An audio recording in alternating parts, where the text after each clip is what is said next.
My first impression was, when I walked over the top of the hill and saw the theater, I mean, it took my breath away.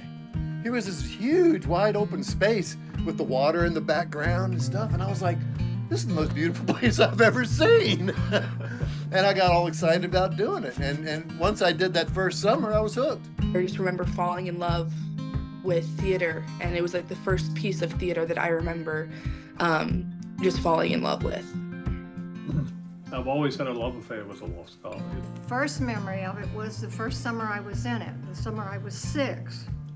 Oh, it was the main thing we lived for was for everybody to come in the summertime. My first memory is seeing my grandmother in the ticket booth. Mabel Bass Knight was my grandmother, but I can remember the smell and seeing her there of that old ticket booth.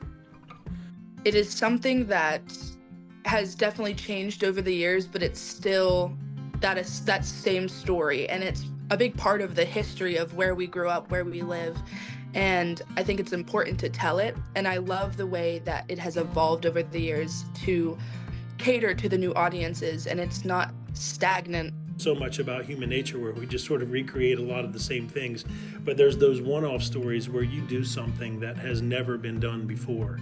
And I believe the Lost Colony is just that example. I believe it's a story that must be told, and it must be continued. And so that takes support. The fact that it's been around since 1937 speaks for itself. It's a national treasure. It's an important piece of history that you can't find anywhere else. The story of the Lost Colony itself, 115 men, women, and children came here, tried to make a life for themselves, and they disappeared. And to this day, they're still trying to figure out where did they go. And for me, it brings so many people. I think the history should continue. There have been lots of books written on the island that support the history, but this was the first English colony in this country. And I imagine most of the people in the country don't realize that. And it's important for these visitors that come from all over the country get a sense of where this country really had its beginning. And it really had its beginning on Roanoke Island, in my opinion. You want to keep this show alive. It's America's oldest and longest running outdoor drama.